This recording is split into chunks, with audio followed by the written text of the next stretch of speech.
Hi, I'm Rebecca Gilbert. I am the founder of YummyPlants.com and the author of It's Easy to Start Eating Vegan. And I'm making today one of my favorite recipes from this book, s'mores pudding.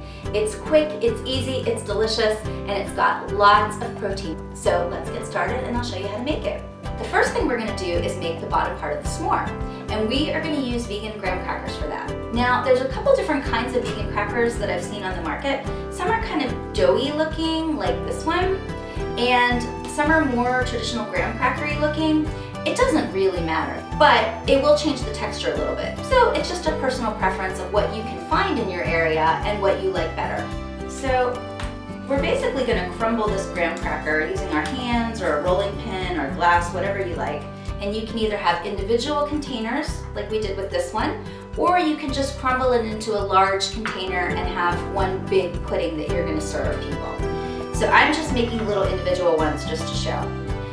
After we've done that, we're going to start making the filling for the pudding. So I've already measured out the coconut milk. We put the coconut milk on the bottom. And then we use our secret ingredient, which is the tofu. And you can either use silken tofu or light firm tofu. It does give you a slightly different texture. If you are using the silken tofu, make sure it is drained very, very well. If there's too much extra water in there, it'll make your pudding runny. Now, it'll still taste delicious, and if you feel like it's too runny at the end, you can always crumble some more graham crackers in. So it'll still be delicious either way. You cannot mess it up. But I'm using silken tofu. We're gonna dump that right into the Vitamix. You can also make this in a blender if you have that. And then unsweetened cocoa. And I love raw cacao, and I use it in lots of recipes. Do not use it in this one. You need to use regular unsweetened cocoa. If you use the raw, it's not chocolatey enough. So here we go, we dump it right in.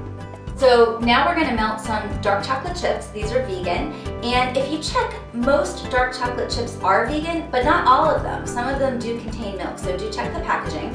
And we're gonna melt these in the microwave for a minute.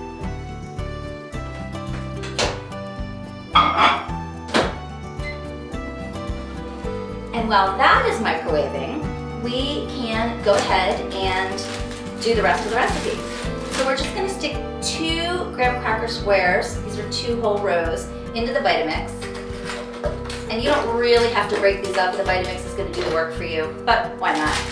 And if you have mini marshmallows, it'll be 1/4 cup, but if you don't, I just stick 4 in. Make it easy. If you love marshmallows, you can put in a few more.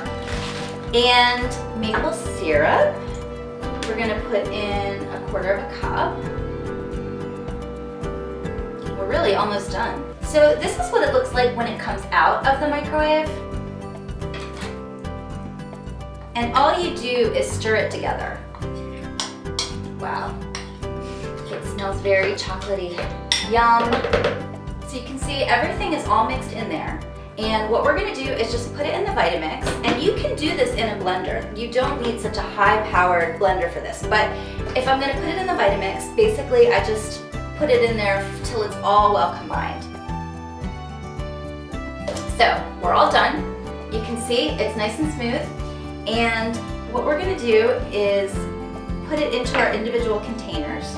And it does need to be refrigerated because this is still a little bit liquidy. Once you put it in the refrigerator and let it set for about 30 minutes, it will become more solid. Of course, you can still eat it now. It tastes wonderful. But if you do want it to be firmer, make sure you set it for at least 30 minutes before serving. It's a very quick and easy recipe, great for company. It is vegan. It has 20 grams of protein just from the tofu. It's a wonderful way to get your protein. I hope you enjoyed the recipe.